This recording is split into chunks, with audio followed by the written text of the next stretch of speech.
Bonjour à tous. Alors, parfois dans la vie, il arrive que l'on se pose des questions euh, pour changer peut-être d'idée, de chemin, de relation, de job, d'habitation, d'amis, j'en sais rien, de façon de voir les choses, etc. Euh, c'est plutôt bien en fait, dans un premier temps, de se poser des questions, hein.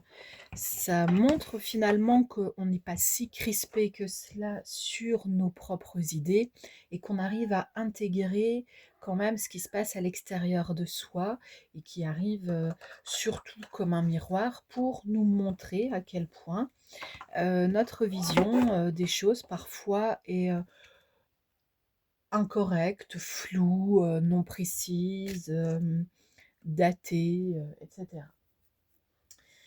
Alors, vouloir aller sonder les énergies, c'est bien. En général, vaut mieux le faire uniquement pour soi parce que il y a toujours, bien sûr, la notion du libre arbitre dans le monde humain. Euh, et puis, la notion du libre arbitre inclut forcément le consentement de l'autre. Alors, dans certaines situations, on peut s'assurer de recueillir le consentement de l'âme de l'autre, c'est une chose, mais c'est aussi quelque part un jeu un peu dangereux parce que à ce moment-là, il faut être simplement en neutralité énergétique pour s'assurer que l'on est bien allé chercher la bonne question et la bonne réponse dans un monde subtil alors qu'en fait, on est déjà dans une sorte, je dirais, d'agitation énergétique créée par un questionnement, une inquiétude, une non-certitude. Bon. En clair, quand on se pose des questions sur une certaine situation, quelle qu'elle soit, si cela inclut les autres, attention, attention à éviter au maximum de déborder sur leur sphère énergétique. C'est-à-dire que par exemple, là, je ne me demanderai pas ce qui se passe chez le voisin ou la voisine. Cela ne me regarde pas. Si par exemple, il y avait du bruit, du mauvais relationnel, de mauvais actes, etc., je ne me pose pas de questions avec l'énergie, avec les oracles, et ainsi de suite. Je reste terre à terre. Soit il est possible de discuter avec les personnes pour demander que cela cesse, soit il y a des institutions spécialisées pour cela qui permettent de prendre les choses en main et d'amener une certaine correction dans le quotidien. Ce n'est qu'un exemple pour illustrer le fait que parfois, ce n'est pas dans les énergies et dans les cartes que l'on va trouver les réponses adéquates et rapides. C'est plutôt dans la vie courante, qui n'est pas ésotérique tout le temps. Allez, on y va avec le miroir de l'alchimiste. Euh, bon, alors comme d'habitude, de façon régulière, nous avons un chat qui vient euh, nous voir, nous renforcer, nous éclairer peut-être aussi. La force, alors démarrer avec la force, c'est plutôt bien parce que ça veut dire qu'on est quand même dans une énergie, somme toute, assez équilibrée. C'est une carte qui porte le numéro 11. Je dirais que d'une manière générale, attention à l'élaboration numérologique et à son interprétation parce que d'un ensemble de valeurs à un autre, d'une référence à une autre, on n'est pas forcément sur les mêmes informations. Alors qu'à la base, il y aurait plutôt qu'une seule numérologie, mais bon, que voulez-vous? Depuis quelques années, le numéro 11 est devenu l'apanage des flammes jumelles. Alors, sur les flammes jumelles, bien souvent, vous savez ce qu'on vous en a dit sur Internet, et on vous en a dit ce que l'on savait depuis Internet. Assez peu de personnes sont allées rechercher à la source énergétique l'information. Ce qui fait que tant qu'on est dans une sorte d'idée, cela peut être une illusion ou une réalité, mais en tout cas, on est dans vortex d'énergie dans cette idée-là. Et puis, on peut être simplement dans une onde, un système d'énergie qui va englober d'autres personnes, pas que soi. Et c'est pour cela que l'on peut se sentir aussi sur la même longueur d'onde que certaines personnes et de façon légèrement frivole se dire ah mais si on vibre vraiment les mêmes informations. Mm. On peut s'auto-convaincre aussi.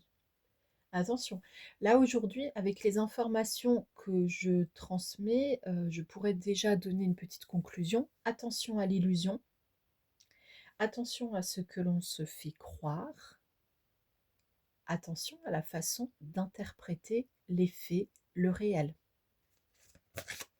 Ça, c'est vraiment le premier message, je crois. Et voilà. Et on a l'aveuglement qui arrive. Alors l'aveuglement en raison évidemment du petit décor de la carte, je le positionne autrement, sinon la vidéo risque d'être shootée. J'ai le bleu.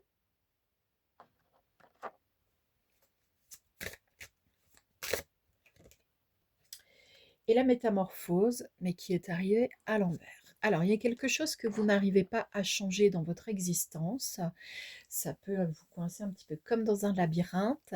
C'est un peu le diable dans vos idées, dans vos actes, dans vos façons de voir la vie. On va toucher quelque chose. Alors, voilà. On respire bien et on lâche.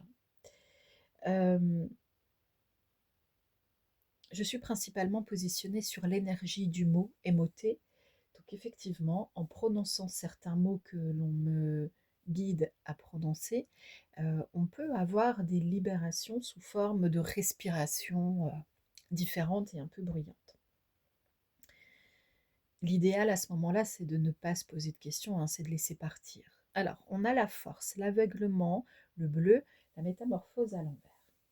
Il y a quelque chose dans votre façon de voir et de dire qui ne veut pas changer.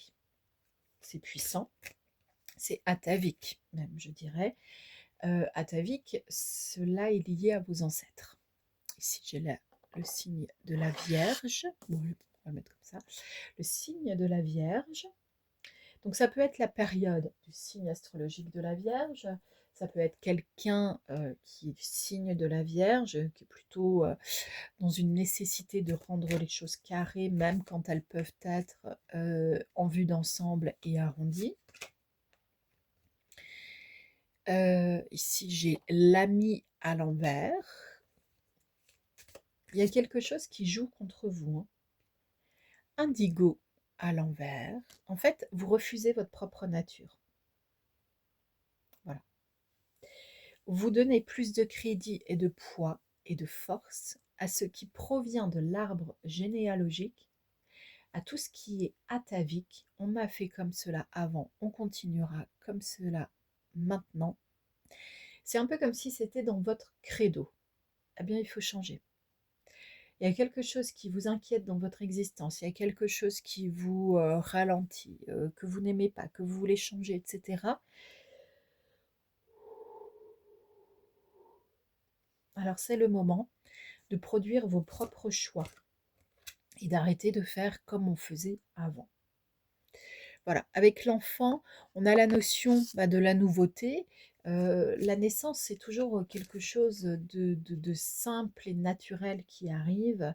Le bleu, je ne l'ai peut-être pas dit, c'est un peu comme l'indigo, ça peut renvoyer à des couleurs énergétiques qui vont se positionner plutôt sur le chakra de la gorge, les organes nous permettant de parler, l'appareil phonatoire, mais aussi ce qu'on appelle l'espace du troisième œil, euh, glande pituitaire et compagnie. Ici, j'ai la carte du vert, mais le vert à l'envers,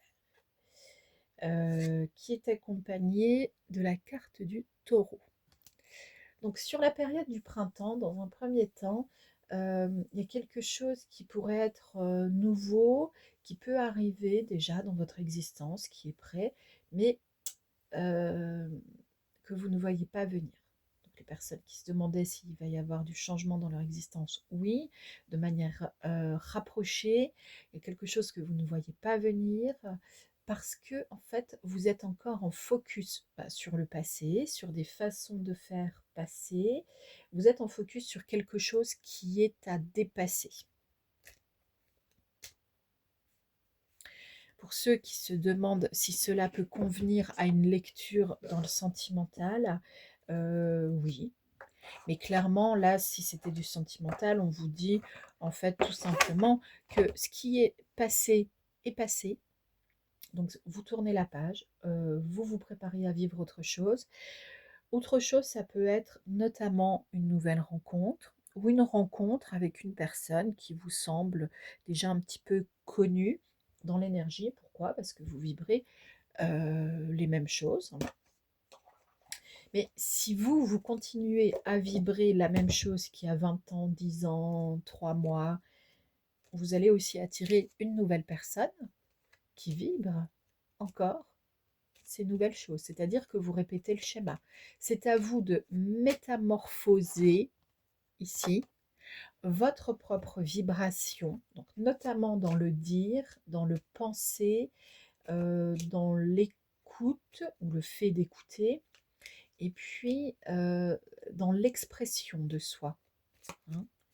Alors, dans l'expression de soi, on n'y va pas forcément avec la force et la puissance du taureau qui bondit tout à coup. On va essayer d'y aller de façon peut-être un peu plus observatrice et construite, voir ce qui vous convient véritablement. Avec un autre jeu, ici, j'ai la carte de l'optimisme qui est sortie, mais à l'envers. Donc, on est plutôt en mode pessimiste. La carte du changement à l'envers, c'est comme si vous n'arriviez pas à croire que vous pourriez changer. La nature sauvage à l'envers, eh ben, l'océan à l'endroit. Alors, comme c'est le petit oracle de l'océan, quand on a la carte océan, c'est comme si on avait la pépite d'or. Ici, ça nous dit simplement sois beau, sois belle, mystérieux, naturel et libre. Oui, on vous demande en fait d'incarner votre identité. Alors votre identité, c'est pas simplement ce qu'il y a sur la carte d'identité ou le passeport. L'identité, c'est votre identité, comment dirais-je, individuelle, familiale, collective, euh, émotionnelle, intellectuelle. Il est temps de dépasser ce qui vous entrave. Votre nature sauvage, là, qui est à l'envers, c'est-à-dire que là, par exemple, on vous dit sur cette carte, crois en ta beauté surnaturelle, danse avec les vagues et bois le soleil. Comme elle est à l'envers, ça vous montre que vous ne savez pas le faire. Ou vous ne savez plus le faire. Ouais, vous ne savez plus le faire. Et s'il y a rêver, et c'est à l'envers. C'est comme si vous aviez arrêté de rêver la vie et d'apporter le meilleur dans votre existence. Eh bien, il est temps de reprendre le rêve. Ah, nous avons l'écoute qui arrive à l'endroit. La patience, bon, ça prendra un peu de temps, ce n'est pas étonnant puisque c'est un gros changement. Le périple, mais qui est arrivé à l'envers. Le périple, là, est en train de vous dire que de toute façon, la moitié du chemin est déjà faite. À partir du moment où on intègre certaines informations de façon intellectuelle, en effet, après, ce n'est qu'une question de temps pour voir les actes se mettre en place. Et on a ici la destination. Pour moi, c'est le signal que cela s'arrête ici, au niveau des cartes. La destination, on est arrivé à destination. Simplement, savez-vous quelle est votre destination quand vous modifiez vos façons de penser, vos façons de vivre, quand par exemple vous avez l'arrêt d'une relation sentimentale, puisque ça agite beaucoup de monde quand même le sentimental. Savez-vous pourquoi cela s'arrête? Savez-vous comment faire pour éviter de retomber dans les mêmes schémas? Et connaissez-vous votre prochaine destination? C'est un peu ça ce tirage hein, ici. Finalement, c'est comment construisez-vous votre chemin quand il est nécessaire d'enjamber un obstacle en allant puiser dans vos forces intérieures qui vous demandent d'être vous-même. Là, tout de suite, il y a une difficulté, quelle qu'elle soit dans votre existence. Comment allez-vous la surmonter en étant vous-même? C'est-à-dire en évitant d'être dans des jeux de type victime, bourreau, sauveur, d'être dans du déni, d'être dans de l'illusion, en incarnant donc votre propre identité. Donc si vous avez une nature douce, qui a de l'agression, de la colère dans l'air en face de vous, vous répondez et vous affirmez votre position avec douceur, ainsi de suite, ok. Là, c'est un appel fort. On a démarré avec la carte de la force, hein, quand même. C'est un appel fort à revenir à sa propre nature en toute intelligence émotionnelle, puisque cela vous permet aussi de rester inséré dans le tissu social et vous êtes un être humain qui a besoin de vivre avec les autres êtres humains. Alors pas forcément en communauté d'habitation H24, mais en tout cas, vous avez besoin du lien à l'autre. D'une manière ou d'une autre, on le recherche, même quand on le rejette. Il y a toujours le lien. Donc, quelle vague dans l'océan êtes-vous? Quel mouvement incarnez-vous? Là, c'est un petit peu tout ce qu'on vous agite et qu'on vous demande d'observer. Ici, alors attendez, comment on va faire? Un petit peu comme ça. Ici, c'est un de mes livres, le dernier en développement individuel à titre personnel et ou professionnel. Interprète entre terre et ciel. Vous le trouvez en librairie online uniquement chez BOD, là où il a été édité. C'est un livre qui peut vous donner des informations sur une certaine philosophie de vie plutôt holistique, voire ésotérique à certains moments, sur un questionnement sur l'identité, justement, de l'âme. Et puis, il y a des exercices de nettoyage pour notre corps d'eau, entre autres. Ce livre peut vous permettre en réalité de tourner la page, justement, sur ce qui doit être remisé dans le passé. Nous traînons tous, voilà, on respire bien, nous traînons tous des débris du passé et parfois ce n'est pas que le nôtre.